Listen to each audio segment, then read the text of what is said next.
ஆரம்பிச்சிடலாங்க. கிறிஸ்து இயேசுவுக்குள் மிகவும் பிரியமாகவும் அன்பாகவும் அழைக்கப்பட்ட அன்புக்குரிய சகோதர சகோதரிகளே, உங்கள் அனைவருக்கும் ஆண்டவர் இயேசு கிறிஸ்து மூலம் பிதாவாகிய தேவனுக்கு நன்றியை கூறிக்கொண்டு, தேவன் இந்த ஒரு நாளை, அற்புதமான ஒரு நாளை தந்ததுக்காக அவருக்கு கோடான கோடி ஸ்தோத்திரங்களின் நன்றிகளை எடுத்துக்கொண்டு, இந்த நாள் காலை ஆராதனைக்கு ஆரம்ப பாடலாக பாடல் மகிமை மாட்சிமை நிறைந்தவரே என்ற பாடலை அனைவரும் எழுந்து நின்று பாடலாம். பாடலில் முடிவில் அன்பு சகோதரர் ஜான் அவர்கள் ஜெபத்தில் நடத்துவார்.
அனைத்து சகோதர சகோதரிகளுக்கும் கிறிஸ்துவின் அன்பின் வாழ்த்துக்கள்.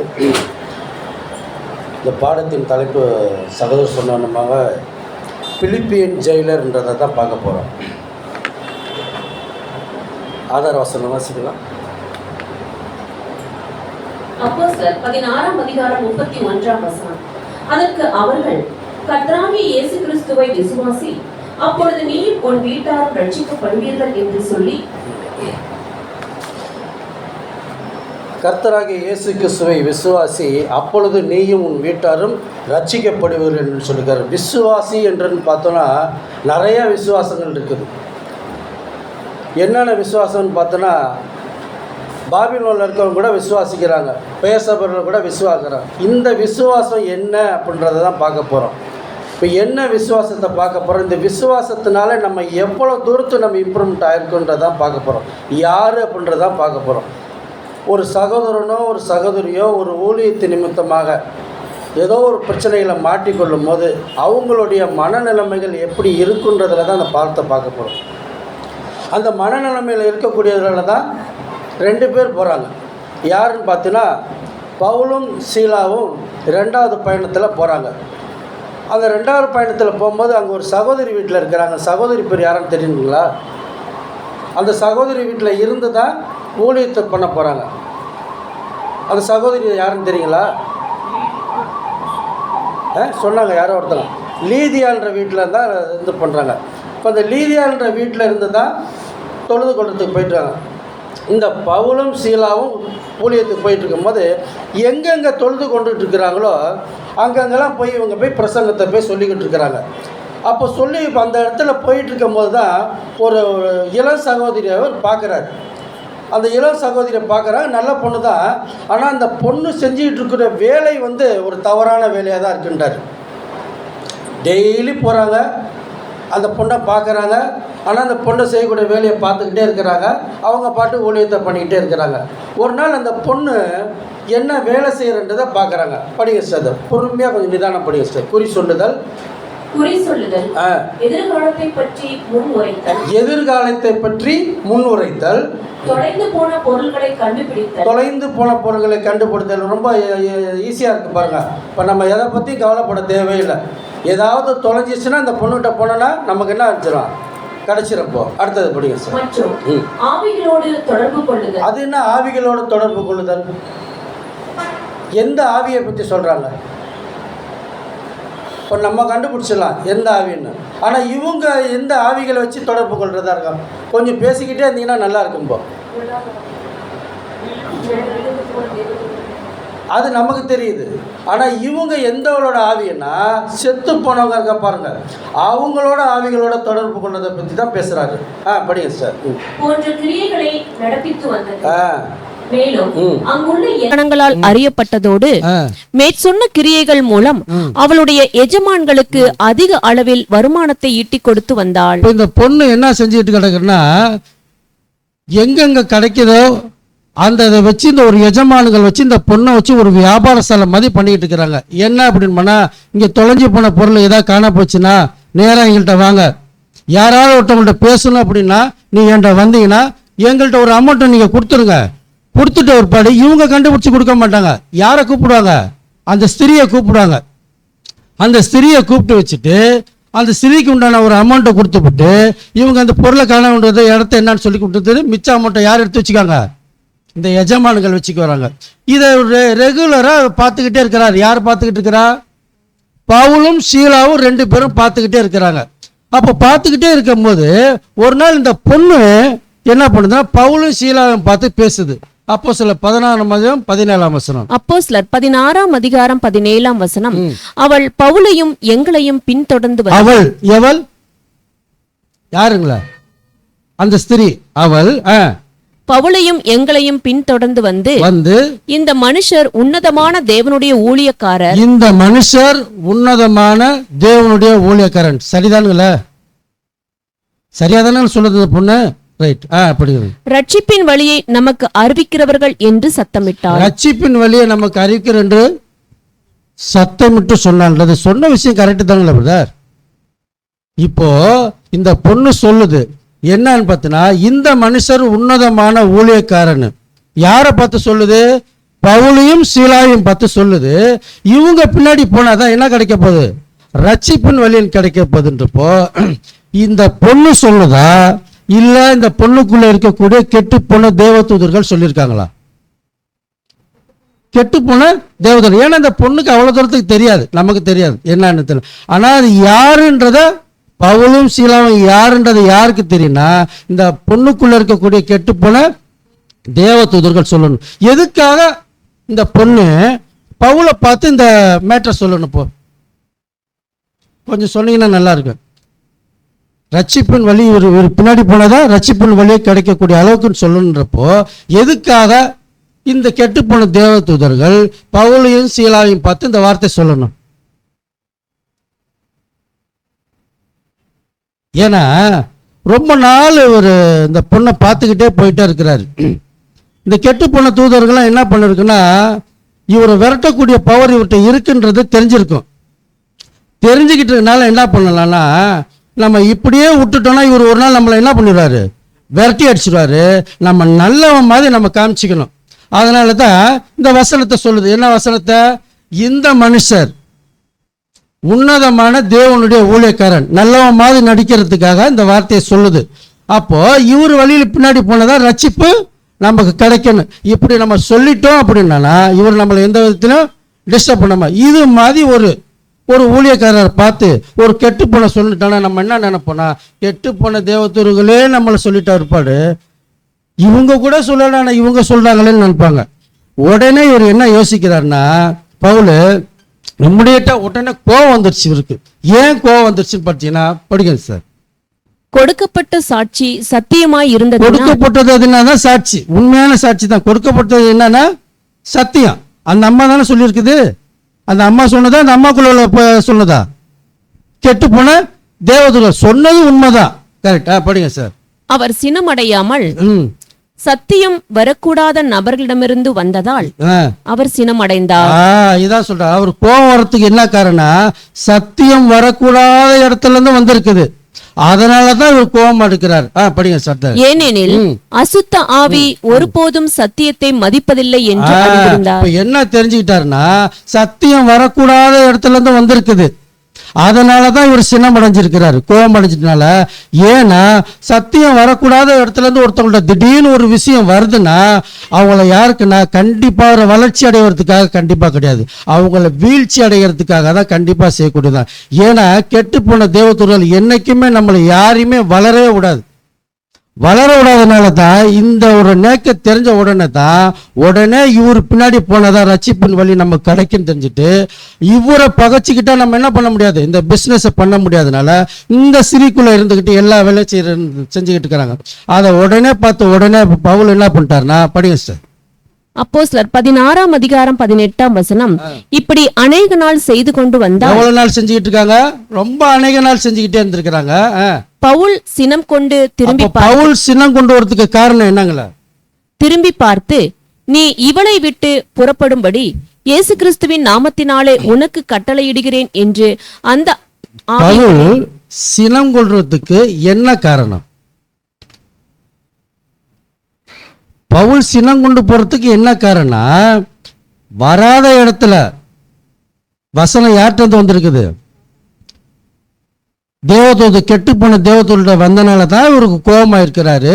கோபம் ஆன பிற்பாடு என்ன பண்ணிருக்காரு? படிங்க சார். இவளை விட்டு புறப்படும்படி இயேசு கிறிஸ்துவின் நாமத்தினாலே உனக்கு கட்டளையிடுகிறேன் என்று அந்த ஆவியுடனே சொன்னான். அப்ப அந்த ஆவி என்ன ஆயிடுச்சு? போயிடுச்சு. அப்ப அந்த ஆவி போயிடுச்சு. இப்போ இந்த பொண்ணு என்ன ஆயிடுச்சு? நார்மல் ஆயிடுச்சு. இப்போ என்னன்னா பவுல் பாட்டு அமைதியா அவர் பாட்டு ஒரு ஊழியத்தை பாட்டு அவர் செஞ்சிருந்திருக்கலாம். இந்த பொண்ணு பாட்டு அது பாட்டு செவனே இருந்திருக்கலாம். இது தேவையில்லாத ஒரு விஷயத்தை செஞ்சிட்டனால இவரோட ஊழியம் பாதிக்குமா பாதிக்காதுங்களா? இது ஒரு ஊழியம் தானே? இதுதான் ஊழியம். பவுல் செய்யக்கூடியதான் ஊழியம். அப்போ இந்த பொண்ணு செவனேன்னு போயிடுச்சு. பவுல் அவரோட வேலையை பார்த்துட்டாரு. இப்போ யாருக்கு பாதிக்கும் அப்படின்னா இந்த முதலாளிமார்களுக்கு தான் இப்போ பாதிக்கும். ஏன்னா இந்த பொண்ணை வச்சு தான் வியாபாரமே பண்ணிட்டு இருக்கிறாரு. இப்போ இந்த பொண்ணுகிட்ட இருக்கிற விஷயத்தை யார் விரட்டி விட்டா? பவுல் விரட்டி விட்டாரு. இப்போ இவங்கள்ட்ட என்னன்னா அந்த போன அசுத்தாவியை இவங்களால பிடிச்சி திருப்பி உள்ள வைக்க முடியாது. இப்போ இவங்க உடனே, ஏன்னா இவங்க தானே இப்போ வாடகைலாம் எடுத்து ரூம் போட்டு இங்கே என்ன பண்ணியிருப்பானா, இங்கே காணாமல் போன பொருளை இங்கே வந்தீங்கன்னா ஒரு அமௌண்ட்டை கொடுத்தீங்கன்னா இதை கண்டுபிடிச்சி கொடுத்துருவோம். செத்து போனவங்க தாத்தாவோ அப்பாவோ யார்கிட்ட நீ பேசுகிறதா இருந்தாலும் இங்கே வந்தீங்கன்னா பேசலாம் அப்படின்னு சொல்லி இந்த மாதிரி போட்டு நல்ல ஒரு வியாபார ஸ்தலமாக பண்ணிக்கிட்டு இருக்கிறப்போ, இந்த வியாபார ஸ்தலத்தை அந்த பொண்ணுகிட்ட இருக்கிற கெட்டு போன தூதரை யார் விரட்டி விட்டார்னா பவுல் விரட்டி விட்டுட்டார். இப்போ பவுல் விரட்டிட்டு விட்ட உடனே இப்போ யாருக்கு நஷ்டமாகுது? இவருக்கு தான் நஷ்டமாகுது. இவரு மேல இப்ப என்ன வந்துன்னா ஒரு கோவம் வந்துடும், ஒரு ரிவெஞ்ச் வந்துடும். கண்டிப்பா எல்லாத்துக்குமே நம்ம ஒரு பிசினஸ் ஒருத்தன் யாராவது ஒருத்தன் கெடுக்கணும்னு நினைச்சிட்டாங்கன்னா அந்த இடத்துல ஒரு கோவம் வரக்கூடியதா இருக்கும். அதே போலதான் இந்த முதலாளிமார்கள் என்ன பண்ணிட்டாங்கன்னா கோவம் வர வச்சுட்டாங்க. படிங்க சார். இம்மாதிரியான பழிவாங்கும் எண்ணம் உலக அளவில் உள்ளது. எல்லாத்துக்குமே இருக்குது பிரதர். இது உலக அளவில் இருக்கக்கூடிய எல்லாத்துக்குமே இருக்குது.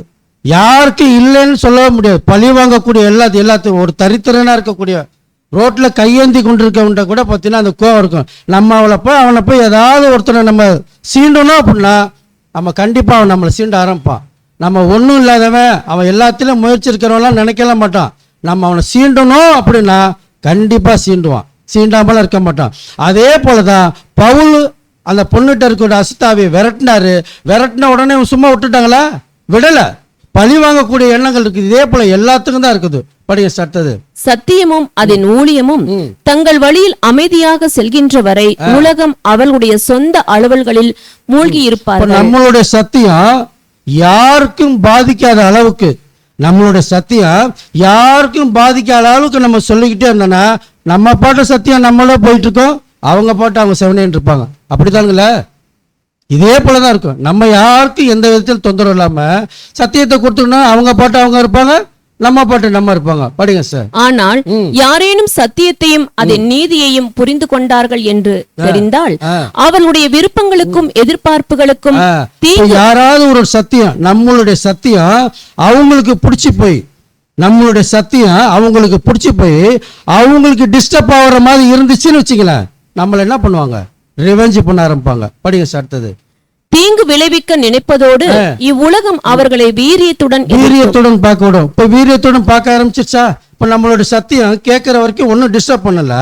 நம்மளோட சத்தியம் கேட்ட அங்க என்ன பண்ணுச்சு? ஒரு டிஸ்டர்ப் ஆயிடுச்சு. இப்ப பவுல் என்ன பண்ணாரு? பவுல் பேசாம இருந்தப்போ ஒண்ணும் இல்ல, அந்த பொண்ணுட்டு வந்து விரட்ட ஆரம்பிச்சிட்டோம்னா என்ன பண்ணிட்டாங்க? அவங்க ஒரு டிஸ்டர்ப் பண்ணாரு.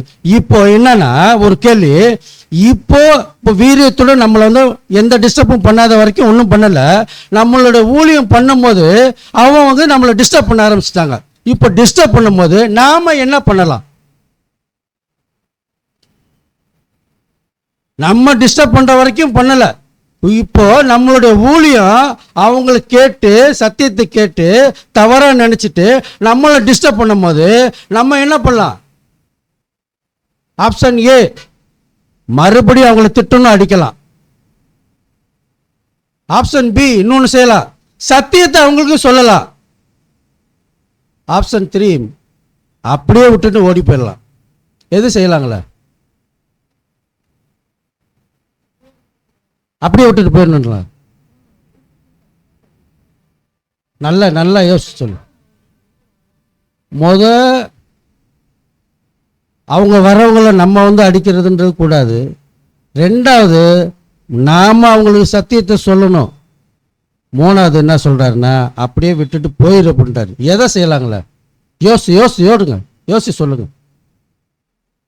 பேசினாதான் நல்லா வரும்.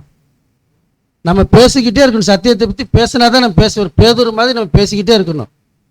என்ன பண்ணலாங்களே? பவுல் செய்யறாரு, ரைட்டு. இப்ப நம்ம என்ன செய்யணும்?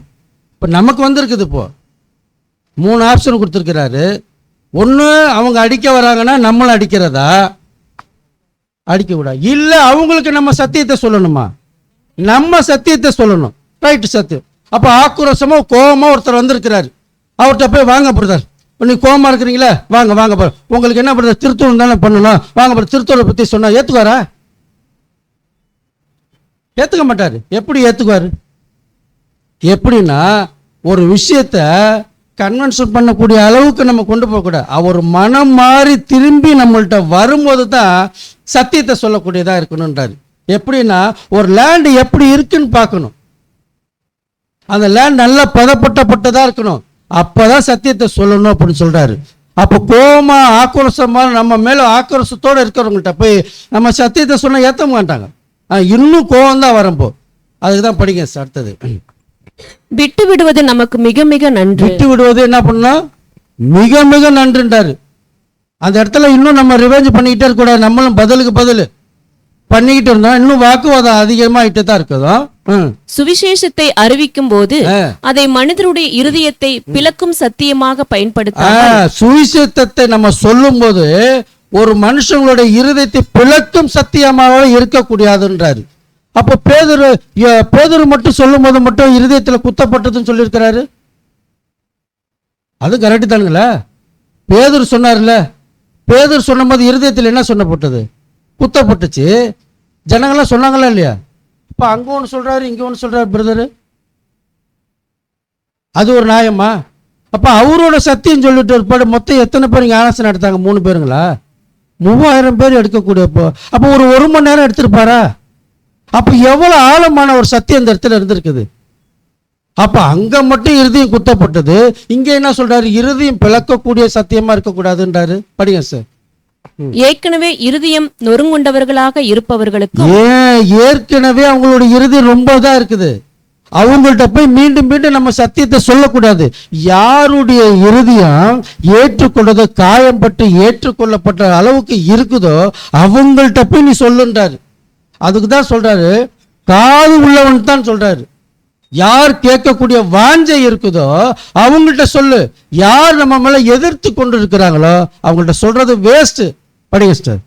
தேவ கிருபையின் செய்தியை கேட்கதற்கு காது உள்ளவர்களிடத்திலும் தெய்வீக வழிநடத்தலின்படி அவர்களுக்கு மகிழ்ச்சி, சமாதானம், அன்பு மற்றும் ஆசீர்வாதம் கொண்டு யார்கிட்ட நம்ம சொல்லணும்ன்றாரு. இப்போ யார் வாஞ்சை கேட்கக்கூடியவர், யாருடைய இருதயம் கடிப்பட்டு காயம்பட்டு அன்பு பட்டு ஏங்கி சத்தியத்தை கேட்கணும்னு சொல்லி வாஞ்சியா வராங்களோ அவங்கள்ட்ட போய் இந்த சத்தியத்தை சொல்லுங்க. மற்ற தேவையில்லாத சொல்லிட்டு கிடந்துன்னா அந்த இடத்துல பிரச்சனைகள் தான் வரக்கூடியதுன்னு தான் சொல்லியிருக்கிறாரு. அப்போ நல்ல நிலத்தில் விதைக்கப்படும் போது, நல்ல நிலன்றதை விதைக்கப்படும் போது டேஷ் அந்த இடத்துல ஒரு மகிழ்ச்சியை தரக்கூடியதா இருக்குன்றாரு. படிங்க சார். உங்களால் கூடுமானவரை யாவரோடும் சமாதானம். உங்களால் கூடுமான வரைக்கும் நம்ம எப்படி இருக்கணும்? சமாதானம் தான் இருக்கணும். சமாதானமே இல்லைன்னா அந்த இடத்துல பிரச்சனை தான் இருக்கும். நம்ம சமாதானமா இருந்துட்டாவே அந்த இடத்துல எந்த விதமானதும் இருக்குன்றாரு. அதனால இந்த இடத்துல சத்தியத்தை விட்டு கொடுத்துருன்னு சொல்ல வரல. சத்தியத்தை ஒருத்தருக்கு தப்பா சொன்னாலும் அந்த இடத்துல விட்டு கொடுக்க கூடாது. நம்மளோட சமாதானமே போகணுன்றாரு. அப்ப சமாதானத்தோட நம்ம எப்படி இருக்கணும்னா சத்தியத்தோட பேசக்கூடியதா தான் இருக்குன்றாரு. பவுல் எல்லா விதத்திலும் சமாதானத்தோடு இருந்து சத்தியத்தை பேசக்கூடியதா தான் இருக்கிறாரு. படிங்க சார். வீண் பிரச்சனைகளை தூண்டிவிடும் அளவிற்கு வழி தவறி நடக்க கூடாது. பிரச்சனைகள் சின்னதா தான் இருக்கும். அந்த இடத்துல பிரச்சனைகள் சின்னதா தான் இருக்கும். அந்த இடத்துல ரொம்ப நம்ம அதிகமா பண்ணிட்டோம்னா சத்தியத்தின்படி நீங்க அந்த இடத்துல என்ன பண்ணிடாதீங்க, இன்னும் அதிகரிச்சு பண்ணிடாதீங்க. நீங்க அந்த இடத்துல அமைதியானு விட்டு விடுறதா நல்லதுன்றாரு. அடுத்த விஷயம் இவ்வசனத்தின் கருப்பொருளாகும். ஆனால் தேவனுடைய மேற்பார்வையின்படி பிரச்சனைகள் வரும் என்றால் அதை அனுமதித்த அவரிடம் முழு விசுவாசத்தோடும் உற்சாகத்தோடும் இருந்து அது நம்முடைய நன்மைக்காகவும் பலனுக்காகவுமே என்று உணர வேண்டும். பிரச்சனை யார் அனுமதிச்சது? தேவன் தான் அனுமதிச்சிருக்கிறாரு. ஆனா தேவன் அனுமதிக்கக்கூடிய ஒவ்வொரு பிரச்சனையும் பார்த்தீங்கன்னா அவருடைய காரியங்களுக்காகத்தான் பிரச்சனைகள் அனுமதிக்கிறார். நல்லா இந்த சப்ஜெக்ட்ல கேட்டுக்கிட்டே இருக்கணும். இதான தேவனுடைய காரியத்துக்காக தான் இந்த பிரச்சனையை அனுமதிச்சு வந்துகிட்டு இருக்கிறாரு. தேவையில்லாத பிரச்சனைகளும் நம்ம போகக்கூடாது. பிரச்சனை இன்னும் அதிகமா வர இடத்துல நம்ம என்ன பண்ணணும்? சமாதானமா இருந்துக்கணும்ன்றாரு. இதுல சமாதானம் தான் ரொம்ப முக்கியம். இப்போ அவனும் வரான், அவரும் கோவத்துல வர்றாரு, அவனும் பேசணும் கொண்டுன்னா அப்ப நம்மளும் பதிலுக்கு பதில் பண்ணிட்டா அவனும் நானும் ஒன்னாயிருவோமே. அப்ப அந்த இடத்துல என்ன இருக்குது? சமாதானம் இல்லை. அப்போ நம்ம அதிக சமாதானம், நம்மளும் அதே போல் மோட்டிவாகி நம்ம இன்னும் அதிகமாக பேசிக்கிட்டு கிடந்தோம்னா அன்பு இல்லைன்னு அர்த்தம். கோபம் வருது, அதிக நமக்கும் கோபம் வருது, எரிச்சல் வருது. அப்போ இத்தனை இது உடனுக்கு உடனே சடன் வருதுன்னு ஏன்னா அன்பு குறைஞ்சிக்கிட்டு இருக்குன்றார். அதனால தான் எல்லார் இடத்துல நம்ம எப்படி இருக்கணும்? சமாதானமாக இருக்கணும்னு சொல்லியிருக்கிறாரு. அப்போ உடனே இந்த அப்போஸ்தலர் பவுலையும் சீலாவையும் உடனே விட்டுட்டாங்களா? படிங்க சார். அப்போஸ்தலர் 16:19 அவளுடைய எஜமான்கள் தங்கள் ஆதாயத்து நம்பிக்கை அற்று போயிற்றென்று கண்டு பவுலையும் சீலாவையும் பிடித்து சந்தை வெளியில் உள்ள அதிகாரிகளிடத்தில் இழுத்து கொண்டு போனார்கள். இப்போ பவுலையும் சீலாவை எங்க கொண்டு போயிட்டாங்க? இப்போ சீலா என்ன தப்பு பண்ணாரு? பவுல் தான் அசுத்தாவே விரட்டினாரு. இப்போ சீலா என்ன பண்ணாரு? அவர் ஒன்றும் பண்ணல, அவர் கூட இருந்தார். அப்போ கூட இருந்தா என்ன ஆகும்? போ கூட இருந்தாலும் அடி உண்டு போ. அதே போல தான் பண்ணியிருக்கிறார். இப்போ இவங்க என்ன பண்ணிட்டாங்க? நேராக கொண்டு போயிட்டாங்க. அடுத்தது படிங்க சிஸ்டர். அப்போஸ்தலர் 16:20 அவர்களை அதிகாரிகளிடத்தில் ஒப்புவித்து யூதர்களாகிய இந்த மனுஷர் நம்முடைய பட்டணத்தில் கலகம் பண்ணி. என்ன கலகம் பண்றாங்க பாருங்க, யார் பண்றான்ற கலகம் பாருங்க. படிங்க சார், நிதானமா படிங்க சார். ரோமராகிய நாம் ஏற்றுக்கொள்ளவும் அனுசரிக்கவும் தகாத முறைமைகளை போதிக்கிறார்கள் என்றார்கள். இப்போ இந்த இடத்துல என்ன நடந்திருக்குதுங்க பிரதர்? பவுலையும் சீலாவையும் கொண்டு போயிருக்கிறாங்க. இப்போ இந்த இடத்துல யார் யார் இருந்திருக்கிறாங்க? ரோமர் ஆஃபீஸுக்கு கொண்டு போயிருக்கிறாங்க. எல்லாம் கொண்டு போய் முடிச்சுட்டோன்னு என்ன பண்ணாங்க? அந்த எஜமான்லாம் வந்திருப்பாங்க. என்ன சொல்லியிருப்பாங்கன்னா, அசுத்தாவியை விரட்டணும்னு சொல்லியிருப்பாங்க. எல்லாமே மாறி போச்சு. பொய் சாட்சி, பொய் குற்றம் போட்டு இவங்களை உள்ள தள்ளிட்டாங்க. போ அடுத்தது படிங்க சார்.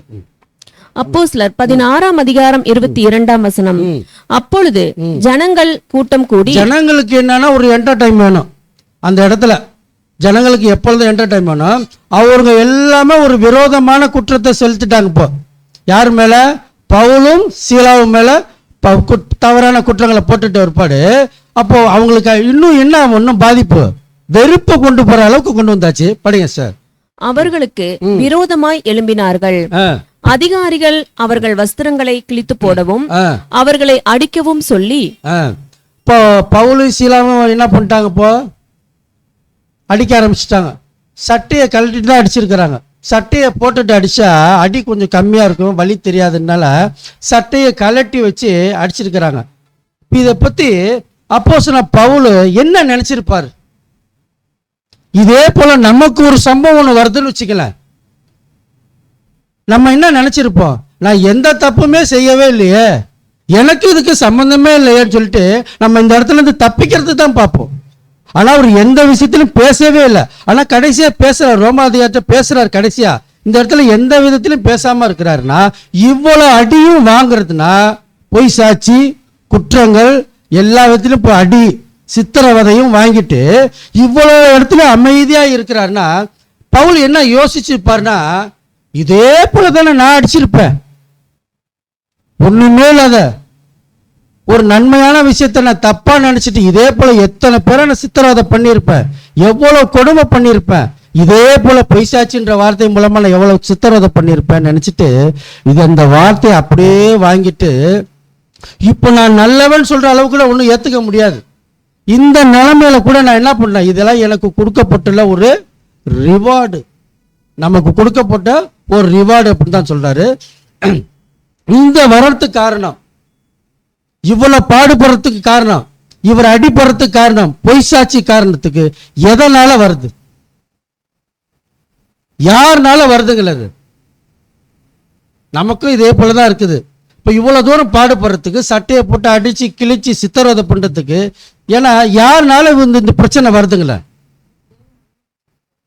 தேவன் அனுமதிச்சிருக்கிறாரு, அது கூட தேவன் அனுமதிக்கிறார். ரைட், அடுத்தது வேற ஏதாவது சொல்லுங்க சார். பவுலும் சீலாவும் இவ்வளவு துன்பப்படுறதுக்கு காரணம் என்ன? பாடத்திலே வந்துகிட்டே தான் நம்ம வந்துகிட்டே இருக்கிறோம்.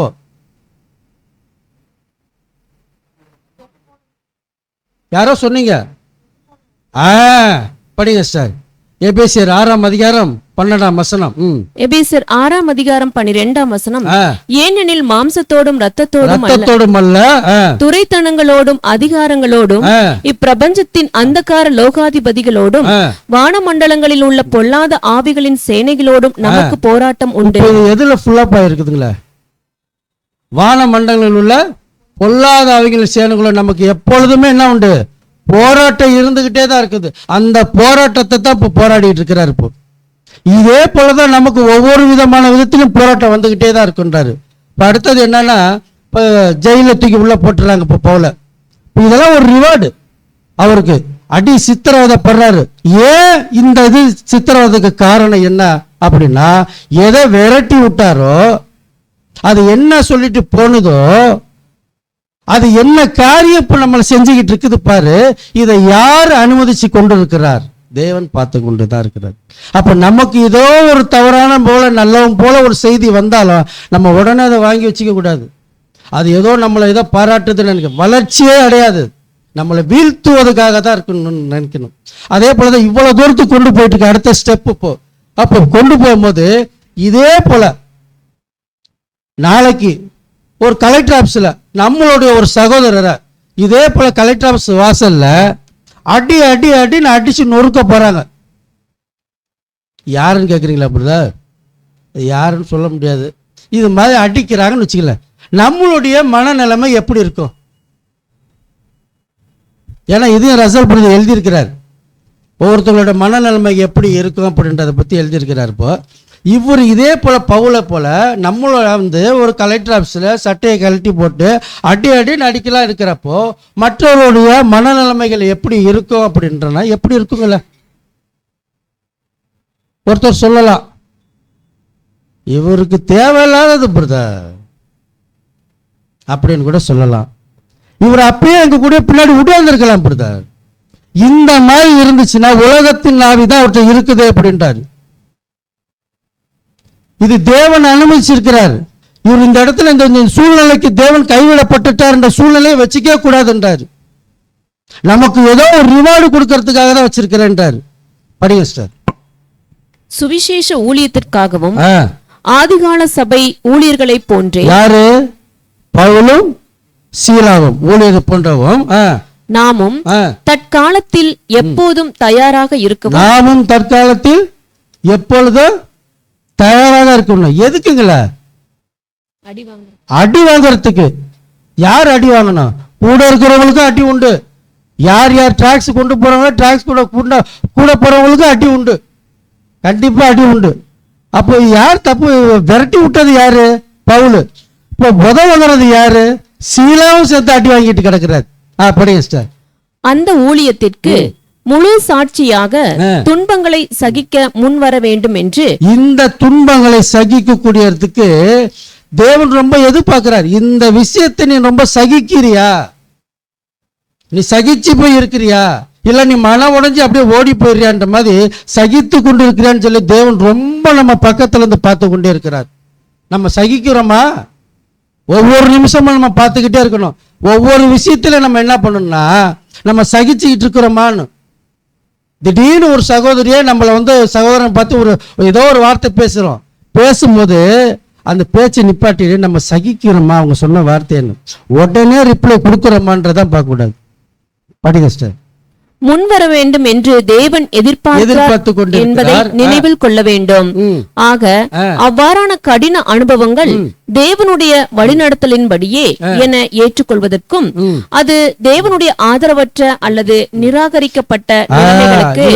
இது தேவன் நிராகரிக்கப்பட்ட ரிஜெக்ஷன் ஆயிடுச்சு, இவனை கைவிட்டு விட்டாரு, அதனாலதான் இவ்வளவு தூரம் துன்பப்படி சொல்லி ஒரு சகோதரன் நினைச்சார் அப்படின்னா அவர் சத்தியத்திலே கிடையாதுன்றாரு. அவர் உலகத்துக்குள்ளதான் இருக்கிறேன் அப்படின்றாரு. நிலைமைகளுக்கு ஆதாரம் என்று நினையாமல் இருப்பதற்கு அந்த ஊழியரை போன்றே நமக்கும் விசுவாசம் தேவையா அப்படின்றார். இதெல்லாம் தேவைத்தானே பிரதர்? நமக்கும் நம்ம தான் பர்ஃபெக்டா எல்லாமே இருக்கிறோமே பிரதர். நம்ம அழகா தேவன் பேசாம பரலோகத்துக்கு கூட்டிட்டு போயிடலாமே. என்ன சொல்றீங்க? முகம் பளிச்சுன்னு இருக்கு சொன்னோன்னா. ஏன் உலகத்துக்காரன்ட்டு திட்டு வாங்கிட்டு அடி வாங்கிட்டு துன்பப்பட்டுக்கிட்டு வேதனைப்பட்டுக்கிட்டு இப்படி இருக்கிறதுக்கு பேசாம நம்ம எல்லாமே பரலோகத்துக்கு போயிடலாம், கூட்டிட்டு போயிடலாமே.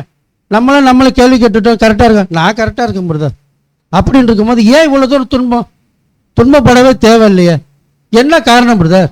சொல்லுங்க சார், நீங்க சொல்லுங்க, என்ன காரணம்?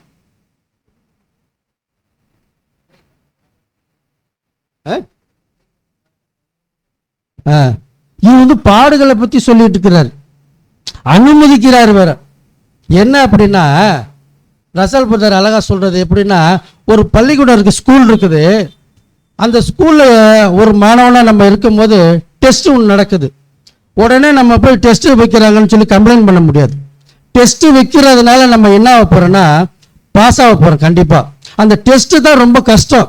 நம்ம என்னைக்குமே அவர் என்ன சொல்றாரு, ஒரு பேரண்ட்ஸ் நிலைமையில இருந்து நீங்க பாருங்க, ஒரு ஸ்டூடெண்ட் நிலைமையில இருந்து பார்க்காதீங்க. ஏன்னா அவன் பாட்ட போட கஷ்டத்துல அவன் படிச்சு பாஸ் ஆகுறதுனால நமக்கு என்ன வருது, வழிநடத்தல் கரெக்டா இருக்குன்னு அர்த்தம். அதைத்தான் அவர் சொல்றாரு, நீ இதை பத்தி கவலைப்பட்டுக்கிட்டு கிடக்காதீங்க அப்படின்றாரு. அப்ப நமக்கு வாழ்க்கையில ஒவ்வொரு விதத்திலும் ஒவ்வொரு நேரத்திலுமே என்ன இருக்குது, டெஸ்ட் இருந்துகிட்டு தான் இருக்கும். அந்த டெஸ்ட்டை நம்ம கரெக்டா பயன்படுத்திக்கிட்டே இருக்கிறோமா அப்படின்றாரு. அதை அந்த டெஸ்ட்டை பயன்படுத்திக்கிட்டே இருக்கிறேன்னு சொல்லி நம்ம மேல இருந்து தேவன் நம்மளை என்ன பண்றாரு, உற்று பார்த்துக்கிட்டே தான் இருக்கிறார். இவன் சரியா இருக்கிறானா, சரியா போயிட்டே இருக்கிறானான்றது. எல்லா விதத்திலும் ஆவிக்குரிய வளர்ச்சியில எல்லாமே சரியா இருக்கிற ஒரு விஷயத்துல கூட பவுல் சொல்றாரு, நான் பாட்டு பாடுறேன், சபையில நான் நல்லா பாட்டு பாடுறேன், தேவன் என்னை பயன்படுத்துறாரு. ஆவிக்குரிய நிராகரிப்புல நான் நல்லா ஜெபம் பண்றேன், என்னை தேவன் பயன்படுத்திக்கிட்டு தான் இருக்கிறாரு. நான் பாடிதான் இவ்வளவு பேர் வந்திருக்கிறாங்க. இன்னொரு சொல்றாரு, நான் டிராக்ஸ் கொடுத்துருக்கேங்க, நான் டிராக்ஸ் கொடுத்தனால தான் இவ்வளோ ஜனமும் வந்திருக்கிறாங்க, தேவன் என்னை பயன்படுத்திக்கிட்டு இருக்கிறாரு. நான் சப்ஜெக்ட் எடுக்கிறேன், நான் சப்ஜெக்ட் எடுத்தால் எல்லாத்துக்கும் பிடிக்கும், ரொம்ப பிடிக்கும். அப்போ தேவன் என்னை பயன்படுத்திக்கிட்டு தானே இருக்கிறாரு. ஏன்னா என்னோட சப்ஜெக்ட் அப்படி இருக்கும். எல்லாமே கரெக்டு தான், தேவன் எல்லாத்தையும் பயன்படுத்திட்டாரு. ஆனால் அவருடைய திட்டத்தின்படி கரெக்டாக இருக்கிறாரான்னு தான் பார்ப்பாங்க. இருந்தால் வச்சுக்குவாரு, இல்லைன்னா நிராகரிப்பு தான், ரிஜெக்ஷன் தான் நடக்கும். அதே போல நம்ம எல்லா விதத்திலும் பர்ஃபெக்டா இருக்கிறோமா அப்படின்னா அது தேவன்கிட்ட தான் கேட்கணும். அதான் சொல்ற, உன் நினைவுகள் என் நினைவுகள் அல்ல, உன் வழிகள் என் வழிகள் அல்ல. ஆனா நம்ம நினைக்கிறதோட யார் நினைக்கிறா பெஸ்டா நினைக்கிறாருன்னா அவர் தேவன் நினைக்கிறார். அதனால நான் நினைக்கிறதோட நீங்க நினைக்கிறத என்னை வழி நடத்து காண்டவர். பவுல் அதே தான் செஞ்சுக்கிட்டே இருக்கிறார். அப்போ நம்ம எல்லா விதத்திலும் நமக்கு என்ன உண்டு, பாடுகள் உண்டு. பாடுகள் எப்படி பாடுகள் வரும்னா அடியோட உண்டு, உதையும் உண்டு. நம்ம பண்றதெல்லாம் நம்ம கூட வரவங்களுக்கு கண்டிப்பா அடி உண்டு. அப்ப பவுலை தூக்கி என்ன பண்றாங்கன்னா ஜெயில தூக்கி போட்டாங்க.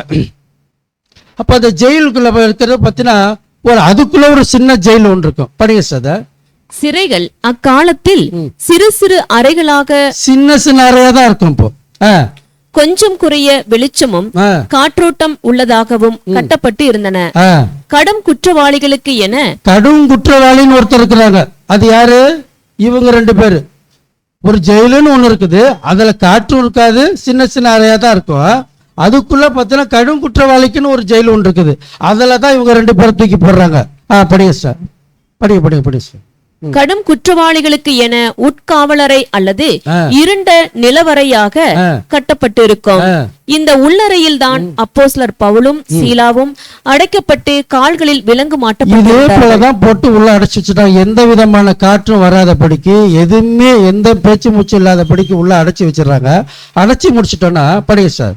அப்போஸ்தலர் 16ஆம் அதிகாரம் 24ஆம் வசனம், அவன் இப்படிப்பட்ட கட்டளையை பெற்று அவர்களை உட்காவலறையிலே அடைத்து அவர்கள் கால்களை தொழுமரத்திலே மாட்டி வைத்தான். இப்ப இதே போல நமக்கு ஒரு சூழ்நிலை வருதுன்னு வச்சுக்க.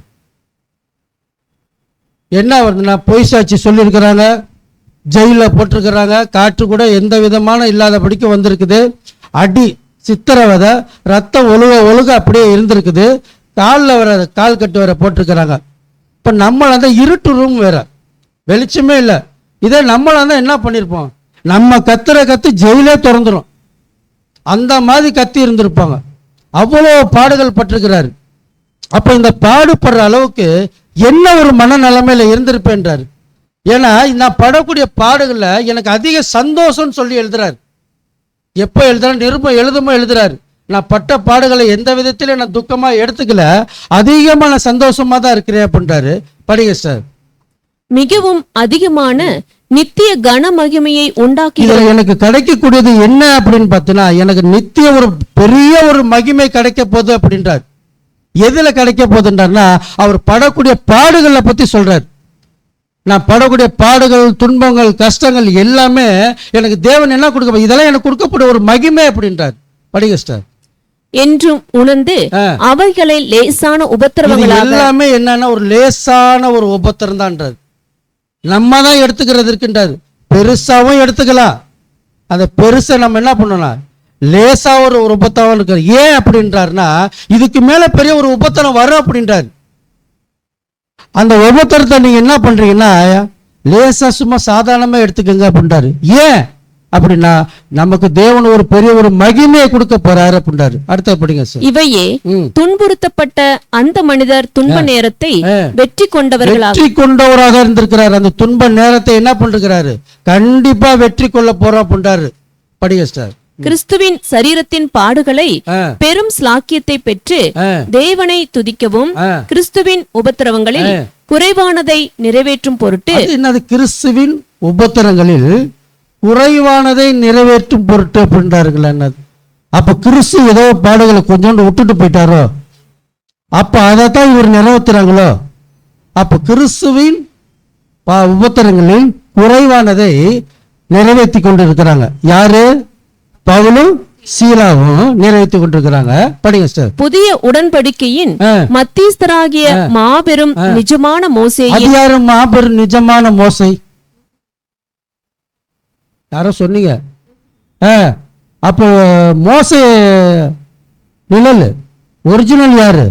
ஆண்டவராகிய இயேசு கிறிஸ்து அங்கத்தினர்களாக அவருடைய சரீர அவயங்களாக மகிமையில் பங்கு பெற அந்த எண்ணமே அவர்களை உற்சாகப்படுத்தியது. அப்படி கீழே கொலோசியர் 1:24 படிங்க. கொலோசியர் 1:24 இப்பொழுது நான் உங்கள் நிமித்தம் அனுபவிக்கிற பாடுகளில். அப்ப நமக்கு இதுல என்ன சொல்ல வர்றாரு? இப்ப நமக்கு பாடுகளை பத்தி பேசுறாரு. பாடுகள் மற்றவங்களை பத்தி வர்றதை பத்தி சொல்றாரா? பாடுகள் நமக்கு வர்றதை பத்தி பேசுறாரா?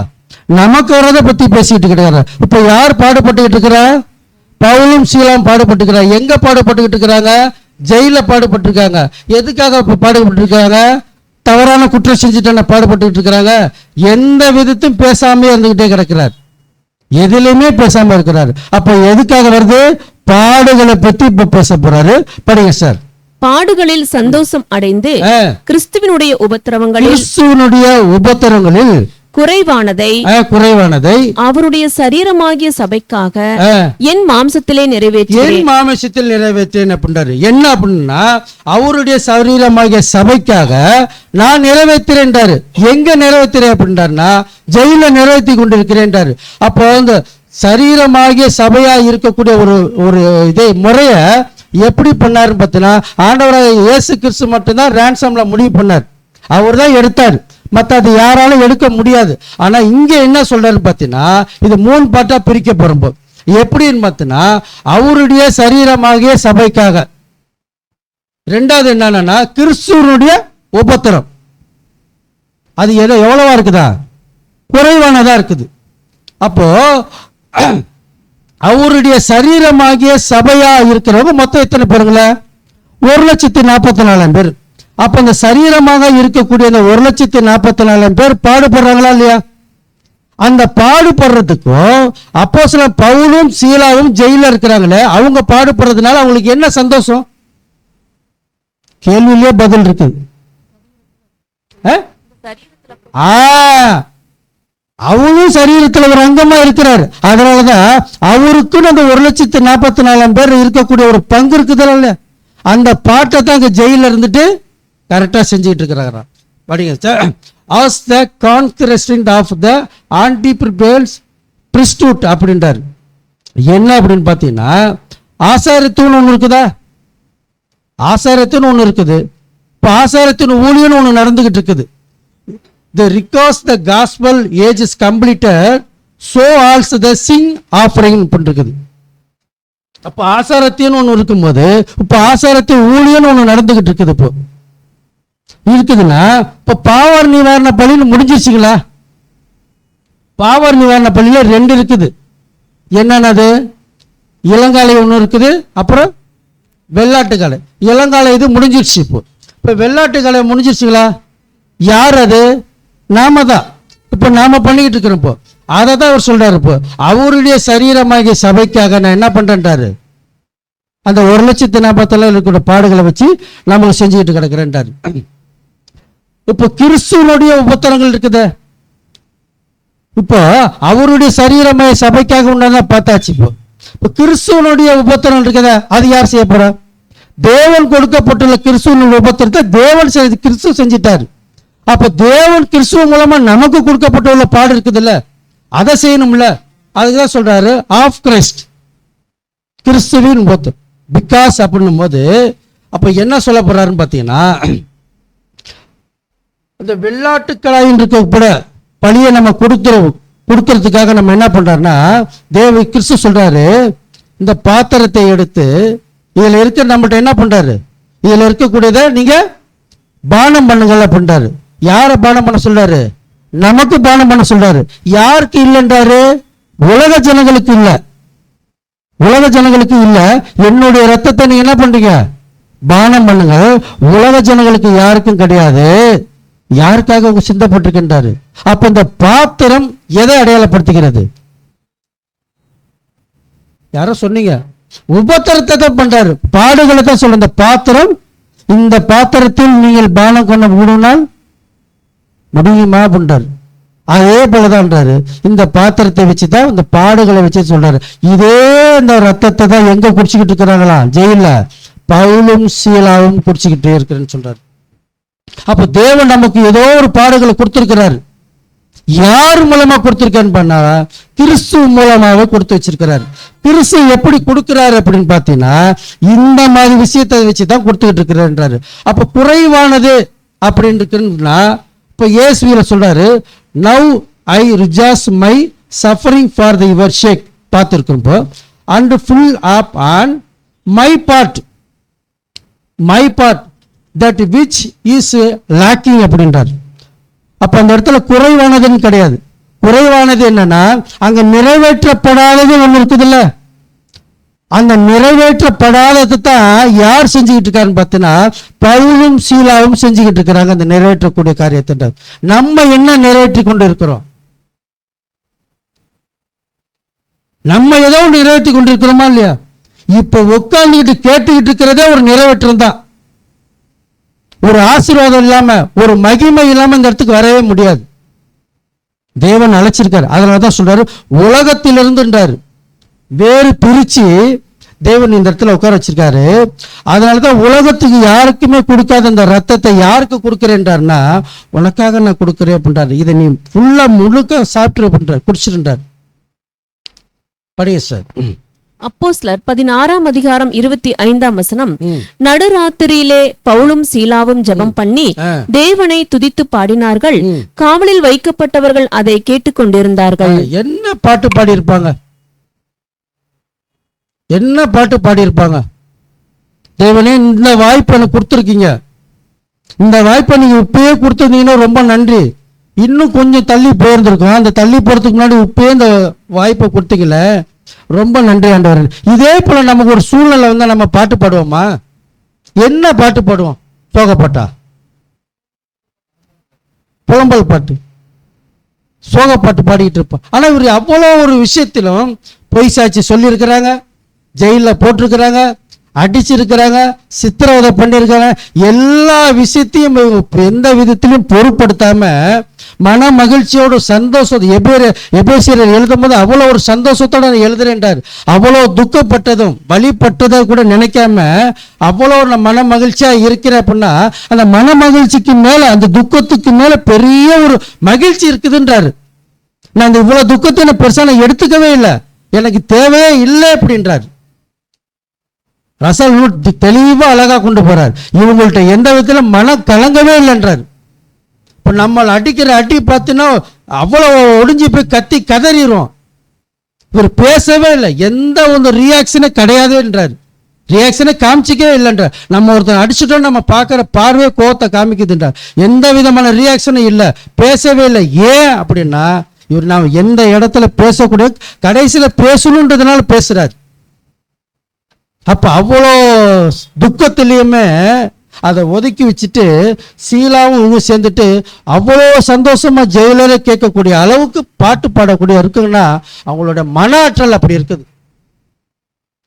படிங்க சார். நாம் மற்றவனுடைய உண்மையான வாழ்க்கையை பற்றி கொண்டு உற்சாகப்படுத்தப்பட இவைகள் நமக்கு போதனையாக. இவங்க நடத்தக்கூடிய எல்லாமே நமக்கு என்னவா இருக்குது? இன்னைக்கு நமக்கு போதனையா இருக்குது.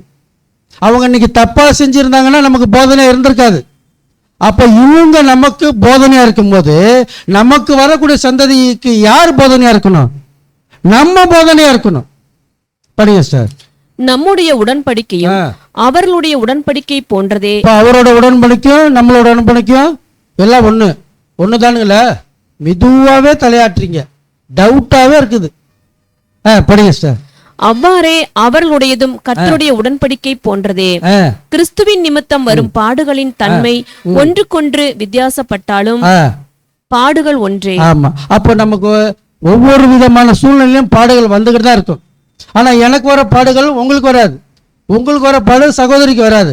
ஆனா பாடுகள் வரும். ஆனா எல்லாம் எப்படின்னா ஒவ்வொரு விதமான வித்தியாசத்துல வந்துகிட்டு தான் இருக்கணும். அப்ப அந்த பாடுகள் வந்துச்சுன்னா நம்ம என்ன பண்ணணும்? பாட்டு பாடியே ஆகணும். மன மகிழ்ச்சியா நம்ம பாட்டு பாடிதான் ஆகணும். எப்படின்னு நினைச்சிட்டேன்னா ஏன்டா இந்த பாடு வந்துச்சுன்னு சொல்லி பாட்டு பாடிடக்கூடாது. தேவனே இந்த வாய்ப்பை எனக்கு கொடுத்தீங்களே, ஏன்னா யாருக்குமே இல்லாத அந்த ஒரு வாய்ப்பை தேவன் நமக்கு ஒரு பாடு கொடுத்துருக்கிறாரு. நமக்கும் இல்லாம நமக்கு வீட்டுக்குள்ளே இருக்கக்கூடிய கொடுப்பாங்க. அந்த பாடம் கொடுக்கும்போது தேவன் இந்த வாய்ப்பை கொடுத்துருக்கிறீங்க, இதை நான் லேசா எடுத்துக்கணும். இது எனக்கு நீங்க மகிமை கொடுக்கக்கூடிய அளவுக்கு நான் லேசா எடுக்கிறதுக்கு எப்பொழுதுமே நம்ம என்ன பண்ண ப்ரேயர் பண்ணக்கூடிய அளவுக்கு இருக்கணும். எல்லா விதத்திலுமே பவுல் அவரோட அண்டர்ஸ்டாண்டிங் வச்சுக்கிட்டே இருந்தாராம், தேவனோட நெருக்கத்தோடு இருந்துகிட்டே இருக்கிறாராம். அதனாலதான் அவருக்கு மகிமைன்னு சொல்லிக்கிட்டே இருக்கிறாரு. அவரோட வழியே தெரியல அப்படின்றாரு. வழியே தெரியாத அளவுக்கு அப்ப நமக்கு பாடுகள் வரத்தான் செய்யும். அப்ப இந்த இவ்வளவு தூரம் பாடுகள் வந்துட்டோன்னா என்ன ஆயிடுச்சுன்னா அந்த இடத்துல ஒரு பெரிய ஒரு பூமி அதிர்ச்சியை உண்டு பண்றாரு. அவர் விடுதலை ஆகுறாரு. இந்த பாடத்தின் தலைப்பு நம்ம என்னவா இருக்கிறோம்? ஜெயிலரை பத்தி. பிலிப்பியன் ஊர்ல ஒரு ஜெயிலரை பத்தி. இப்ப நம்ம ஜெயிலரே இன்னும் வரல. இப்ப நம்ம ஜெயிலரை பத்தி பேசல. யாரை பத்தி பேசிட்டு இருக்கோம்? பவுலும் சீலாவும் பத்தி பேசிட்டு இருக்கோம்.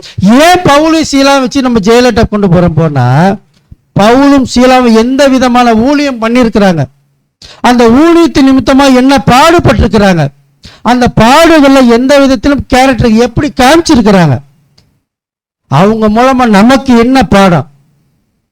ஜெயிலருக்கு கிடையாத பாடம். இப்ப ஜெயிலர் மூலமா நமக்கு ஒரு பாடம் தான். படிங்க சார்.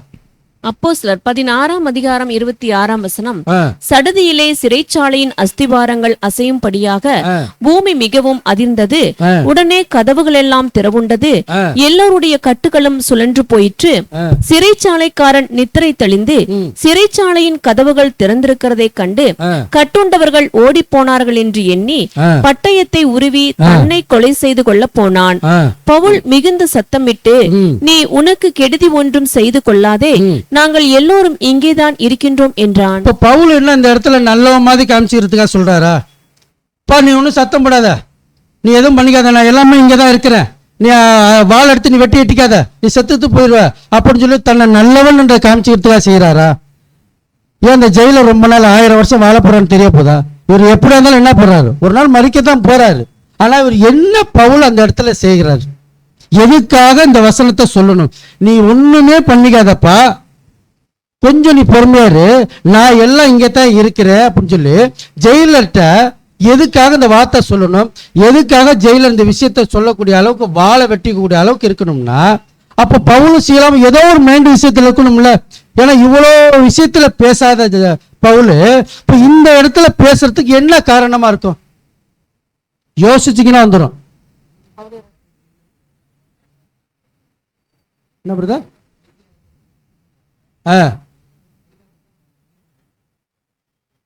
இவர் தான் போகலன்னு சொல்லிட்டாரு, நான் இங்கே தான், நீ ஒன்றும் வெட்டிக்காத, நான் இங்கே தான் இருக்கிறேன் அப்படின்றாரு. வேற என்ன சிஸ்டர் நீங்க?